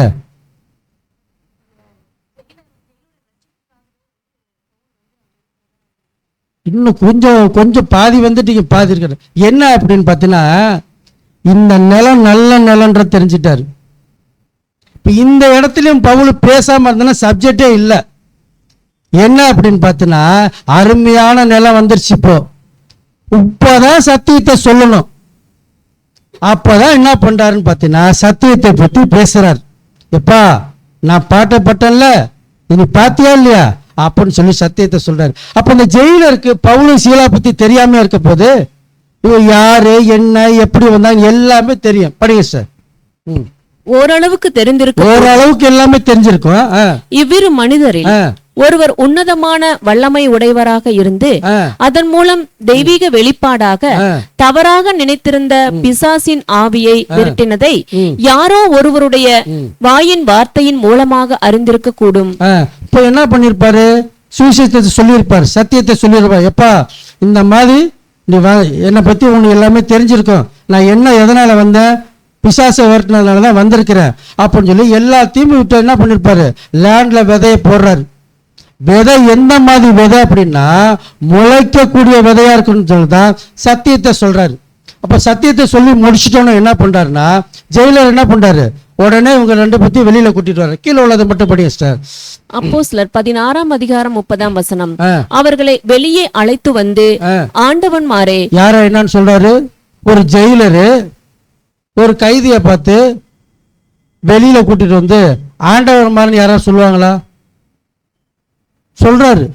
அப்ப சத்தியம் என்ன மாதிரி முளைச்சிருக்கு பாருங்க, சத்தியம் எந்த அளவுக்கு கொண்டு போயிருக்காரு பாருங்க. அப்ப பேசக்கூடியவர்கிட்ட எவ்வளவு ஒரு மகிமை தேவன் கொடுத்திருக்கிறாரு. இன்றைக்கு நம்ம பேசக்கூடிய ஒவ்வொரு விதமான சத்தியமும் மகிமை கொடுக்கக்கூடியதா இருக்கணும், என்கரேஜ்மெண்ட் பண்ணக்கூடியதா இருக்குது. அவர் அப்பயே வாள் எடுத்து வெட்டி இருக்கலாம், நீ வெட்டாத, நான் எங்கேயும் ஓடியெல்லாம் போல, நான் இங்கதான் இருக்கிறேன். ஏன் அப்படின்னா இப்பதான் சத்தியத்தை தேவன் சொல்லப்படுறாரு. அப்படிங்க சார். ஆண்டவன்மாரே, ரட்சிக்கப்படுவதற்கு நான் என்ன செய்ய வேண்டும்? நான் என்ன செய்ய வேணும்னு சொல்லியாச்சு. ஜெயிலரை கிட்ட இப்ப நான் என்ன செய்யணும் அப்படின்ட்டு இருப்பாரு. இதுக்கு அப்புறமா நம்ம ஒண்ணுமே செய்யாமல் செய்யணும்னா வேஸ்ட். படிங்க சார். அடுத்தது இதுதான் ஆதார வசனமே. அப்போஸ்தலர் 16:31 அதற்கு அவர்கள், கர்த்தராகிய இயேசு கிறிஸ்துவை விசுவாசி, அப்பொழுது நீயும் உன் வீட்டாரும் ரட்சிக்கப்படுவீர்கள் என்று சொல்லி. இப்ப என்ன இப்படிதான் சொல்லியிருப்பாரு? இயேசு கிறிஸ்துவை நீ விசுவாசி, அப்பொழுது நீயும் உன் வீட்டார் ரட்சிக்கப்படுவீர்னா என்ன சொல்லியிருப்பாரு? எடுத்தோன்னு ஈடுபுலியை நம்ம சொல்ல முடியாது. இப்ப நம்ம இங்க பாட கிளாஸுக்கு வரப்போ எடுத்தோன்னு ஈடுபுலியை பத்தி நம்ம ரேன்சம் பத்தி தெரிஞ்சுக்கிட்டோமா? திருத்துவத்தை பத்தி நம்ம கொடுத்தாங்களா? ஹவுஸ் ஸ்டடி பவுல் தான் கொடுத்தாங்க. அதுல இருந்தா நம்ம வந்தோம். இப்ப இவற்றை எடுத்தோம் நம்ம ஈடுபலியை கொடுத்தா எப்படி புரியும்? என்ன சொல்லியிருப்பார்? என்ன மைண்ட்ல இருந்திருப்பார்? அந்த ஜெயிலர் எந்த சூழ்நிலை இருந்திருப்பார்? ஏன்னா இவர் ஜெயிலருக்கு பின்னாடி ஒரு பெரிய ஒரு போராட்டங்களே இருக்கும். ஏன்னா அவர் இருக்கக்கூடிய அரசாங்கத்துல பதில் சொல்லி ஆகணும். ஆனா அதெல்லாம் பொறுப்பு படுத்தாம இவர் நேற்று வந்துட்டு ஆண்டவரை மறைன்னு சொல்லியிருக்கிறாரு. இப்ப நீங்க என்ன சொல்லுங்க நான் செய்யணும், நீங்க சொல்லுங்க நான் செய்யறேன்ட்டாரு. இப்பதான் சொல்றாரு, நீ கர்த்தராகிய இயேசு கிறிஸ்துவை நீ விசுவாசி, அப்புறம் என்ன பண்ண போற? அப்புறம் ஃபேமிலி என்ன சொல்லியிருப்பார்? என்ன மனநிலைமை சொல்லியிருப்பார்னா, பார் இப்ப வரைக்கும் நீ என்னை பார்த்துக்கிட்டு இருந்த, என்னை அட்டின்னு எல்லாமே அடிச்சாங்க, சித்திரவதை பண்ணிட்டாங்க, இதை நீ பார்த்துக்கிட்டு தான் இருந்திருப்ப. நீ விசுவாசிக்கிறியான் பார். நம்மள அந்த நீ பட்ட பாடே என்னால தாங்க முடியல, இதுல நாங்க வேற படணுமா? நாங்க படுறது இல்லாம என் ஃபேமிலியும் பட முடியுமான்போம். ஆனா அவர் என்ன சொல்றாரு? எங்களுக்கு கிடைக்கக்கூடிய மகிமை உனக்கும் கிடைக்கும், எனக்கு அடிக்கப்பட்ட அடியும் உனக்கு கிடைக்கும், தேவனுடைய பார்வை என் மேல இருக்கும். அப்படி இருந்துச்சுன்னா நீ என்ன பண்ணுவ? விசுவாசிப்ப. ஆனா அந்த விசுவாசம் தன்மை என்ன எப்படி இருக்குன்னா, ஒவ்வொரு விதத்திலும் துன்பம் படணும், சித்திரவதைப்படணும், கஷ்டப்படணும், வேதனைப்படணும், வெறுக்கக்கூடிய எல்லாமே வரும். இதையெல்லாம் நீ சகிச்சு இருக்கிறியான்னு பார்ப்பாரு. எல்லா விதத்திலையும் சகிச்சு இருந்ததுன்னா நீயும் உன் வீட்டார என்ன பண்ணுவீங்க? கண்டிப்பா ரட்சிக்கப்படுவே பண்றாரு. உடனே என்ன பண்றாரு? ரட்சிக்கப்பட்டோம்னா படிங்க சார். அப்போஸ்தலர் 16:33 மேலும் ராத்திரியில் அந்நேரத்தில் தானே அவன் அவர்களை அழைத்து கொண்டு போகவே இல்லை. பவுல் அப்பயே கூட்டிட்டு போயிட்டாரு. படிங்க சார். அடுத்தது, அவர்களுடைய காயங்களை கழுவினான், அவனும் அவனுடையவர்கள் அனைவரும் உடனே ஞானஸ்தானம் பெற்றார்கள். கொண்டு போயிட்டார். டக்குன்னு சத்தியத்தை சொன்னாரு, வீட்டுக்கு கூட்டிட்டு போனாரு, காயங்களை கழுவ சொல்ற மாதிரி கழுவ போனாரு, ஞானஸ்தானம் எடுக்கக்கூடிய அளவுக்கு கொண்டு போயிட்டாருன்னா கீழே உள்ள படிங்க சார். அப்போஸ்தலர் 16:34 பின்பு அவன் அவர்களை தன் வீட்டிற்கு கூட்டிக் கொண்டு போய் அவர்களுக்கு போஜனம் கொடுத்து. முதல் போஜனம் என்ன கொடுத்திருக்கிறாரு? சத்தியத்தை கொடுத்திருக்கிறாரு. சத்தியத்தை கொடுத்தோன்னு என்ன பண்றாரு? ஞானஸ்தானத்தை கொடுத்துறாரு. அப்புறம்தான் ஒரிஜினல் நமக்கு இந்த போஜனமே கொடுக்குறாரு. அப்போ ஞானஸ்தானம் கொடுத்துருக்கிறாரு. இப்போ ஞானஸ்தானம் கொடுத்தோன்னா உடனே ஞானஸ்தானம் கொடுத்துருப்பாரா? சப்ஜெக்ட் கொடுத்துருப்பாரா இல்லையா? அப்போ அந்த ஃபேமிலி இருந்திருக்குமா இல்லையா? அந்த ஃபேமிலி இருந்திருக்கப்போ எப்படி கொடுத்துருப்பாரு? இந்த பாருங்க, இன்னும் என் உடம்புல இருக்கிற ரத்தக்கரை கூட போல, நான் படக்கூடிய பாடுகள் வரும், உபத்திரம் வரும், கஷ்டங்களை வரும். நீ இயேசு கிறிஸ்துவை நீ ஏற்றுக்கிட்டினா, ஆனால் ஒரு பெரிய ஒரு ரட்சிப்பு உண்டு, மகிமை உண்டு. உனக்கு எல்லா விதமான வழியும், மேலே போகக்கூடிய ஒவ்வொரு விதமான வழிகளும் உனக்கு உண்டு. ஆனால் நீ சகிச்சால் அப்படின்றார். ஒரு மணி நேரம் சப்ஜெக்ட் கொடுத்துருப்பாரா இல்லையா? கொடுக்காமல இருக்க முடியாது, கண்டிப்பாக கொடுத்துருப்பார். கொடுத்த உடனே என்ன ஆச்சுன்னா ஃபேமிலியாகவே ஞானஸ்தானம் கொடுக்குற அளவுக்கு வந்துடுச்சு. இப்போ இதே போல தான் நம்மளும் ஒரு விதமான பாடுகள் வந்துக்கிட்டு தான் இருக்குது. அப்போ பாடுகள் வரும்போது பார்த்தீங்கன்னா இந்த ஆள் டிக்கெட்டை பிடுங்கி வைக்கிற மாதிரியே பார்த்தீங்கன்னா சாத்தானானவன் ஒரு சூழ்நிலை ஒரு கொடுத்துருவான். என்ன சூழ்நிலை கொடுக்குறான்னு பார்த்தீங்கன்னா ஒரு பயத்தை கொடுக்க வச்சிருவான்மா. நம்ம வீட்டு குடும்பத்திலே பார்த்தீங்கன்னா ஒரு பயம் கொடுக்குறாங்க. அப்போ நம்ம பயம் கொடுக்கும் போது பார்த்தீங்கன்னா அந்த விஷயத்தையே போக முடியாது, போயிடும். அப்போ சர்ச்சுக்கு போகலான்னு பார்ப்போம், முடியாத பணி ஆயிரும். பாட கிளாஸுக்கு போகணும்னு பார்த்தோம், போக முடியாமல் போச்சு. ஒரு சூழ்நிலையை கொண்டு வர்றது. அப்போ நம்ம சூழ்நிலை கொண்டு வரும்போது அவர் என்ன சொல்றாரு பார்த்தீங்கன்னா, நம்மள்ட்ட விசுவாசம் இருக்குது இல்ல, ஃபெய்த் வேணும். யோபுட்ட என்னத்தை காமிக்கிறான்னு பார்த்தீங்கன்னா பொறுமையும் விசுவாசமும் இருந்தது அப்படின்றார்.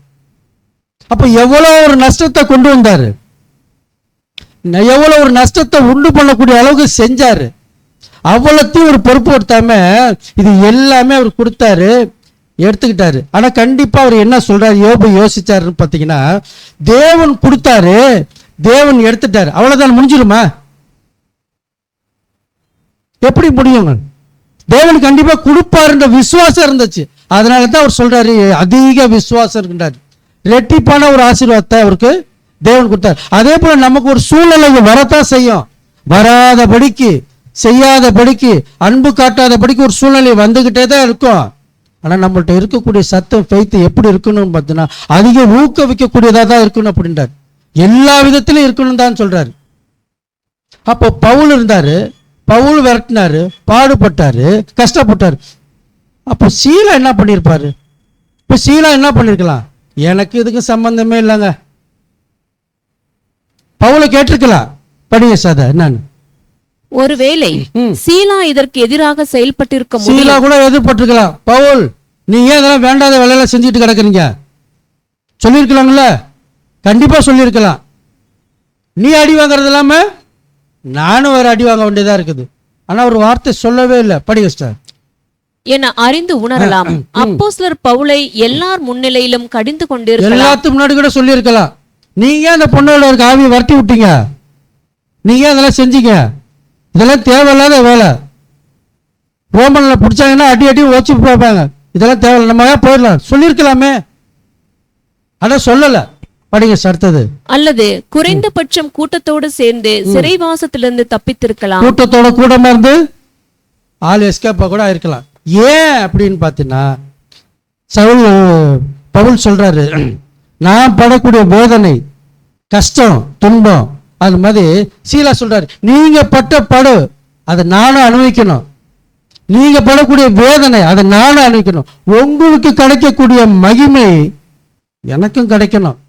அப்ப நம்ம ஒரு சபையா இருக்கிற இடத்துல ஒரு நமக்கு ஒரு ஆசீர்வாதம் கிடைக்கணும், அப்ப நம்ம ஊக்குவிக்கக்கூடிய அளவுக்கு இருக்கணும். யார் ஊக்குவிக்கிறார்? பவுல் ஊக்குவிச்சுக்கிட்டே இருக்கிறார். நமக்கு கிடைக்கக்கூடிய பாடு அவருக்கும் கிடைக்கணும், நமக்கு கிடைக்கக்கூடிய மகிமை அவருக்கு கொண்டு வரணும். எப்படி கொண்டு வரணும்? சத்தியத்தின் மூலமா தான் கொண்டு வரணும். படிங்க சார். எபிரேயர் 10:32 முந்தின நாட்களை நினைத்துக் கொள்ளுங்கள். முந்தின நாட்களை நம்ம நினைத்துக் கொள்ளுங்கள். ஒவ்வொரு விதத்தில் நம்ம முந்தின நாட்களை நம்ம எப்பொழுது என்ன பண்ணணும்? நினைத்து கொள்ளுங்கள். நீங்கள் பிரகாசமாக்கப்பட்டிருந்த அந்த நாட்களில் உபத்திரவங்களாகிய மிகுந்த போராட்டத்தை சகித்தீர்கள். நிந்தைகளாலும் உபத்திரவங்களாலும் நீங்கள் வேடிக்கையாக்கப்பட்டதும் அல்லாமல் அப்படி நடத்தப்பட்டவர்களுக்கு பங்காளிகளும் ஆனீர்கள். நம்ம யாருக்கு பங்காளி ஆறோம்? அப்ப நடத்தப்படக்கூடிய அளவுக்கு இருக்கிறோம், வேடிக்கை பார்க்கக்கூடிய அளவுக்கு அவங்களுக்கு நம்ம என்ன இருக்கிறோம்? அப்போ பவுலும் சீலாவும் வேடிக்கை பார்க்கக்கூடிய அந்த அளவுக்கு நம்ம அவங்களுக்கு நம்ம யாரா இருக்கிறோம், பங்காளி அளவுக்கு கொண்டு போயிருக்கிறாங்க. அப்போ இவ்வளோ தூரம் சம்பவங்கள் முடிஞ்சோம். அப்போ நீதிபதினு ஒருத்தர் இருப்பார். அப்போ நீதிபதி என்ன பண்ணுறாரு பார்த்தீங்கன்னா, இவர் மேலே எந்த விதமான குற்றங்களும் இல்லை, இவங்க என்ன பண்ணுங்க விடுதலை செஞ்சிருப்பா அப்படின்றாங்க. படிங்க சார். அப்போஸ்தலர் 16:35 முதல், பொழுது விடிந்த பின்பு அந்த மனுஷரை விட்டுவிடுங்கள் என்று சொல்ல அதிகாரிகள் சேவர்களை அனுப்பினார்கள். சிறைச்சாலைக்காரன் பவுலுக்கு இந்த வார்த்தைகளை அறிவித்து, உங்களை விடுதலையாக்கும்படிக்கு அதிகாரிகள் கட்டளை அனுப்பினார்கள், ஆகையால் நீங்கள் இப்பொழுது புறப்பட்டு சமாதானத்துடனே போங்கள் என்றான். அப்போ உடனே ஒரு சொன்ன உடனே பவுலும் சீலா உடனே போயிட்டாங்களா? பா நல்ல வேலைக்கு எந்த தப்பும் இல்லைப்பா, நான் எந்த இதுவும் செய்யவே இல்லை, அதனால் நம்ம நீதிபதி சொல்லிட்டாரு நம்ம எல்லாம் கிளம்பலாம் சொல்லி உடனே போயிட்டாரா? போயிட்டா என்ன ஆகுறது? அவரோட சத்தியம் பொய்யாயிரும். எதற்காக வந்தாரு அப்படின்றத அவர் சொல்றாரு. படிங்க சார். பொதுமக்கள் முன்னிலையில் கொண்டு வரப்பட்டு முந்தைய இரவில் அவர்கள் அநீதியாக நடத்தப்பட்டனர் என மக்கள் முன்பு ஒத்துக்கொண்டு அதை சாட்சியாக கூறினர். இது அவருடைய விசுவாசத்திற்கு எதிரான நிந்தையை போக்கும். இதன் நிமித்தம் உங்கள் போதகர்கள் விசாரிக்கப்பட்டு பட்டணத்தை விட்டு வெளியேற்றப்பட்டதுடன் மீண்டும் திரும்பி வர தடை செய்யப்பட்டுள்ளனர் என பொதுமக்கள் அப்பட்டணத்தில் இருந்த சீசரிடம் கூற முடியாது. என்ன சொல்ல வர்றாருங்க? இதுல என்ன சொல்ல வர்றாருங்களா?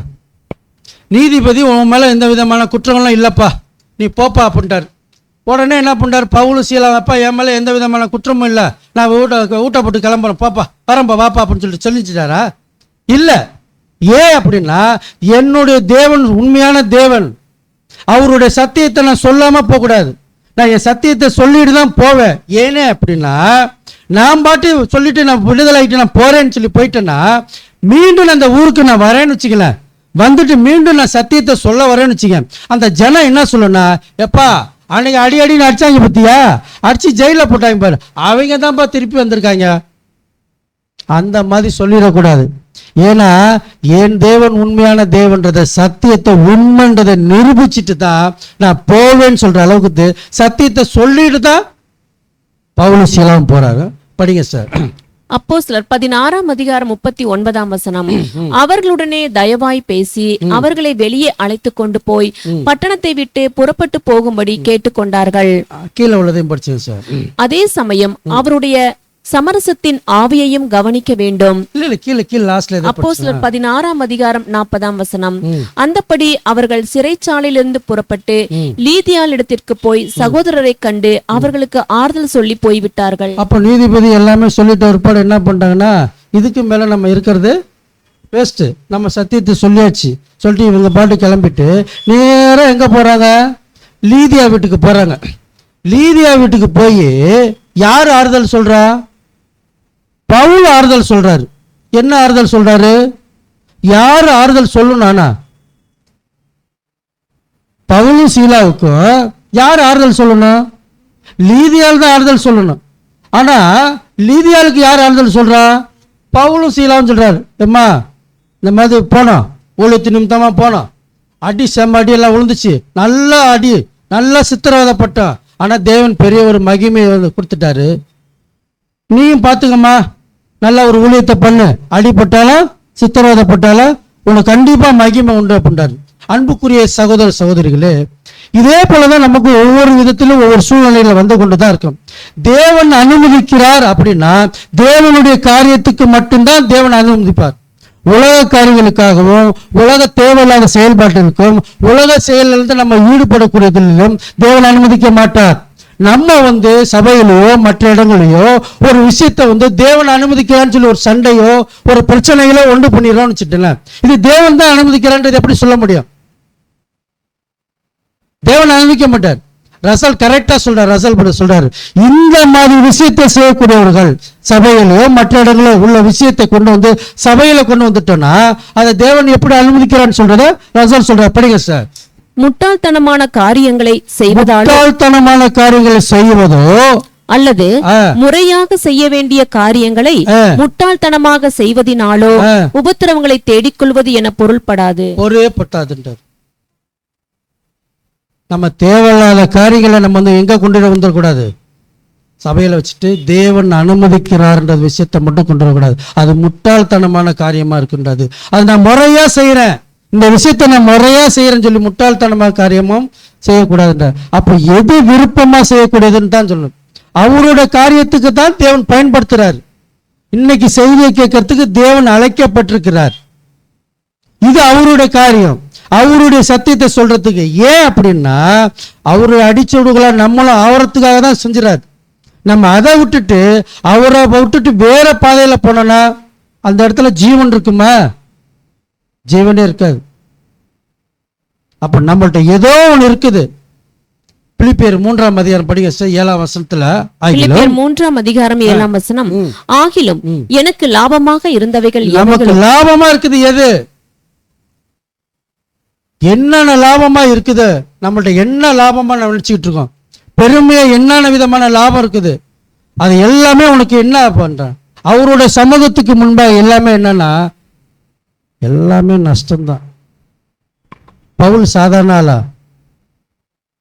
அவர் என்ன ஏழையான மனுஷரா? பணக்காரர், ரொம்ப வசதியானவர்ன்றாங்க. அவர் நினைச்சா எல்லாத்தையும் அடிக்கிறாரு, உதைக்கலாம், சித்திரவதை பண்ணலாம், ராஜபோகமான வாழ்க்கை வாழலாம். தேவன் அப்படியே கண்ணை மூடினாரு. மூணுன்னா அதோட விடல, எல்லா விதமான ரூல்ஸ் அண்ட் ரெகுலேஷன் கொடுத்தேன்றாரு. அவர் கண்ணு தெரியாம மட்டும்தான் இருந்த கிடையாது அப்படின்னு இருக்குது. எல்லா விதமான மகிமையும் அவர்கிட்ட கொடுத்து இப்ப கண்ணை திறந்துட்டு இப்ப நீ போ அப்படின்றாரு. இன்னைக்கு தேவன் அன்னைக்கு நம்மளை கண்ணை மூடினாரு, இன்னைக்கு கண்ணை திறந்து இன்னைக்கு சத்தியத்தை கொடுத்து இப்ப போ அப்படின்றாரு. பல சாலா இருந்தாரா? அதே கோபத்துல இருந்தாரா? எல்லாத்தையும் அடிக்கிற மாதிரியா இருந்தாரு. இப்ப எல்லாத்தையும் விட்டுட்டு, நஷ்டம் விட்டுட்டு, அவரோட காரியம் தான் எல்லாமே நமக்கு லாபம் சொல்லி அடியும் சித்திரவதத்தையும் வாங்கி கொண்டு அவருடைய மகிமையை நம்ம வந்திருக்கிறார். இப்ப வரைக்கும் நம்ம பாடத்துல கேட்ட வரைக்கும் நம்மளுடைய ஊழியங்கள் எப்படி இருக்கு பிரதர்? நமக்கு இந்த மாதிரி ஒரு ஊழியம் வந்தா எப்படி பண்ணணும்? விட்டுட்டு ஓடுற மாதிரியா, இல்ல அவங்களுக்கு சத்தியத்தை சொல்ற மாதிரியா, இல்ல பதிலுக்கு அவங்கள நம்ம அடிக்கிற மாதிரியா? இதில் எதை செஞ்சார் பவுல்? பவுல் மட்டுமா செஞ்சாரு? அடி வாங்கினது சில அடியும் வாங்கினுச்சு. அப்ப ஊழியம் செய்யற ஒருத்தர், மிராக்கல் செய்யறது ஒருத்தர், அடி வாங்குறது ஒருத்தரா இருக்கும். பிரதர் நீங்க பாட்டு பேசி விட்டு வந்துட்டீங்க, என்ன போட்டு அடி அடின்னு அடிச்சாங்க, அந்த சிஸ்டரையும் பிடிச்சி செம்மையா திட்டி விட்டாங்க. சொல்ல வருமா இல்லையா? வரவே வராதுன்றாரு, வரவே கூடாதுன்றாரு, அது வரவே வராதுன்றாரு. அது வேற. ஏன் வராதுன்னா தேவன் கொடுத்தது, அனுமதிச்சது.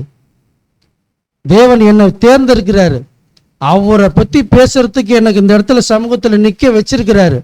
இந்த சிஸ்டர் அப்படி பேசுறாங்க,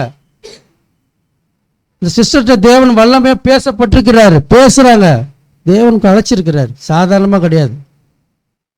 அதே போலதான் பவுலும் ஷீலாவும் அவ்வளோ ஒரு வல்லரசான மனுஷன் இருந்தால் எல்லாத்தையும் நம்ம விட்டுருணும். அதே போலதான் நம்மளும் லாபமாக இருக்கிற எல்லாத்தையும் நம்ம நஷ்டமாக விட்டுட்டு தேவனுடைய ஊழிய காரியங்களை இன்னும் ஆழமாக, இன்னும் அதிகமாக செய்யக்கூடிய காரியமா இருக்கணும். உலகப்புறமான காரியங்களை எந்த விதத்திலும் திணிச்சிடாதபடிக்கு அவருக்கு பிரியமா இருக்கக்கூடிய காரியமா செய்ய வேண்டும் தான் இந்த பாடத்தில் இருக்குது.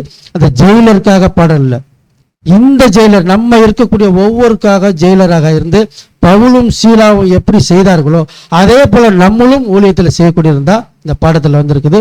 பொறுமுறை கேட்ட அனைவரும் தேவன் தாமே ஆசீர்வதிப்பாராக. ஆமென். எனக்கு கொஞ்சம் தொண்டை சரியில்லை பிரதர், குரலும் கொஞ்சம் சரியில்லை, பேச முடியல, அதுக்காக தான். அதெல்லாம் கொஞ்சம் இருந்துச்சுன்னா கொஞ்சம் மன்னிச்சுங்க பிரதர்.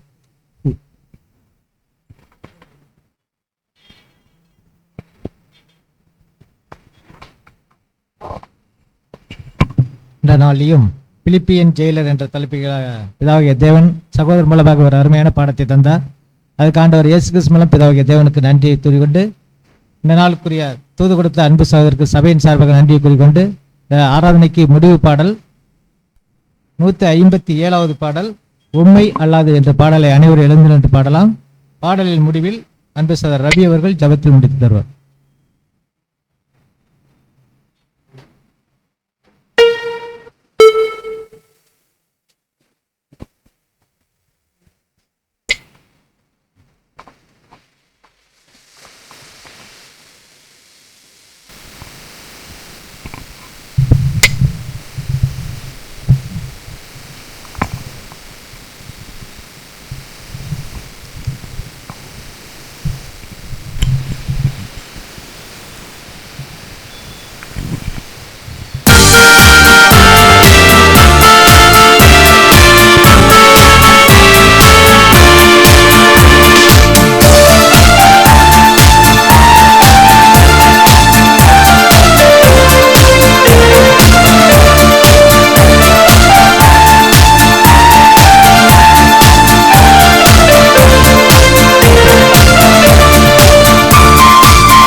நாம் ஜெபிப்போம். வானாதி வானங்களில் வீற்றிருந்து பூமியின் மணமக்களாக எங்களை நித்தமும் கண்ணோக்கி பார்த்து இம்மட்டுமாய் பாதுகாத்து பராமரித்து வந்த எங்கள் அன்பின் பரலோக பிதாவே, உமக்கு இரட்சகராகிய ஆண்டவராக இயேசு கிறிஸ்துவின் மூலம் நன்றிகளையும் துதி ஸ்தோத்திரங்களையும் ஏறெடுக்கிறோம். இந்த அருமையான காலை வேலைக்காகவும் ஆண்டவரை ஜெபிக்கிறோம். இந்த வேளையிலும் ஆண்டவரை ஒருமனப்பட்டு ஆண்டவரை உண்மை ஆராதிக்கவும் தொழுது கொள்ளவும் ஆண்டவரை கொடுத்திருக்கின்ற வாய்ப்புக்காகவும் ஆண்டவரை நன்றி செலுத்துகிறோம். கூடி வந்திருக்கிற ஒவ்வொருவரையும் கண்ணோக்கி பார்த்தவர்களும் பவுலும் சீலாவும் ஆண்டவரை கிறிஸ்துவின் நிமித்தம் பட்ட பாடுகளையும் ஆண்டவரை பாடமாக நாங்கள் தெரிந்து கொண்டு கொடுத்திருக்கிற செய்தியை ஆண்டவரை தாசர் மூலயமாக நாங்கள் கற்றுக்கொண்டு முன்மாதிரியாக எடுத்துக்கொண்டு நம்முடைய வழிகளே வரக்கூடிய பாடுகளை நாங்கள் அனுபவிக்க ஆண்டவரை நீர் எங்களுக்கு கிருபை செய்திருக்க வேண்டும் என்று ஜெபிக்கிறோம்.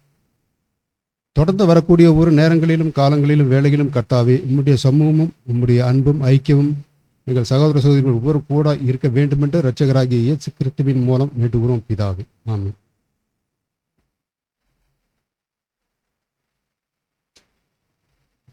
சகோதர சகோதரிகள் அனைவரும் அமரும்படி அன்பாய் கேட்டுக்கொள்ளப்படுகிறது.